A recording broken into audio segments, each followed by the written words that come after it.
People largely learn what the government is doing through the media, be it mainstream media or social media, so if you overwhelm the media, if you give it too many places it needs to look, no coherent opposition can really emerge. The flood is a point. The overwhelm is a point. The message wasn't in any one executive order or announcement. It was in the cumulative effect of all of them. The speed with which things were happening and changing. The sense that this is Trump's country now. It is his government now. It follows his will.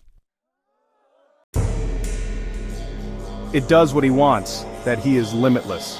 If Trump tells the state to stop spending money, then the money stops. If he says that birthright citizenship is over, then it's over.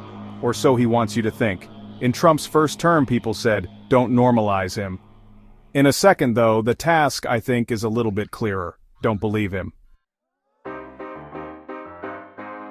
Because Trump knows the power of marketing, the power of belief. If you make people believe something is true, you make it likelier that it becomes true.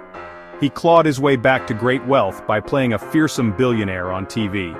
He remade himself as a winner after the 2020 election by refusing to admit he had ever lost. The American presidency is a limited office, but Trump has never wanted to be president, not the way it's defined in Article 2 of the US Constitution.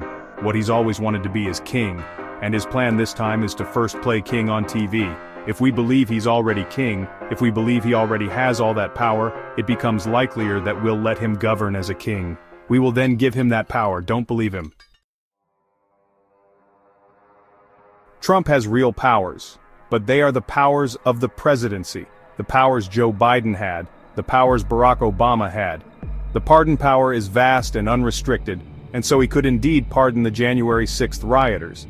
Federal security protection is under the discretion of the executive branch, and so, yes, Trump could remove protection from Anthony Fauci and Mike Pompeo and John Bolton and Mark Milley, and even Brian Hook, this largely unknown former State Department official who's under threat from Iran, who even donated time to Trump's transition team.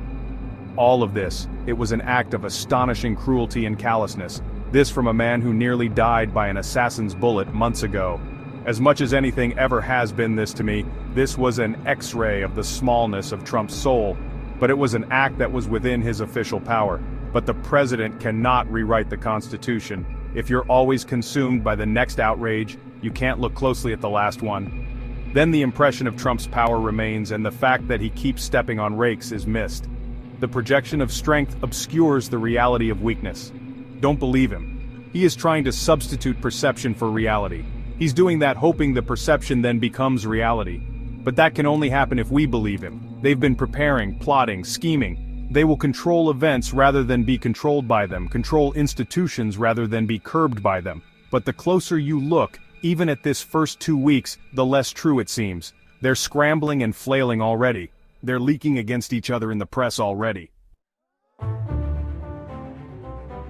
What Trump wants you to see in all this activity is command. What is really in all this activity is chaos. They don't have some secret reservoir of focus and attention. The rest of us do not. They have convinced themselves that speed and force is a strategy unto itself, that it is, in a sense, a replacement for an actual strategy, for thinking and talking things through, for consultation, for planning things out. Don't believe them. You have to keep moving. You have to keep creating new cycles of outrage or fear to keep the media and the opposition overwhelmed. But then, you overwhelm yourself. They are flooding their own zone. I don't know that Trump sees his own fork in the road coming. He may believe that he has all the power he's claiming. That would be a mistake on his part. It would be a self-deception that could doom his presidency. But the real threat is if he convinces the rest of us to believe he has power he does not have. The first 2 weeks of his presidency have not shown his strength. He is trying to overwhelm you. He is trying to keep you off balance.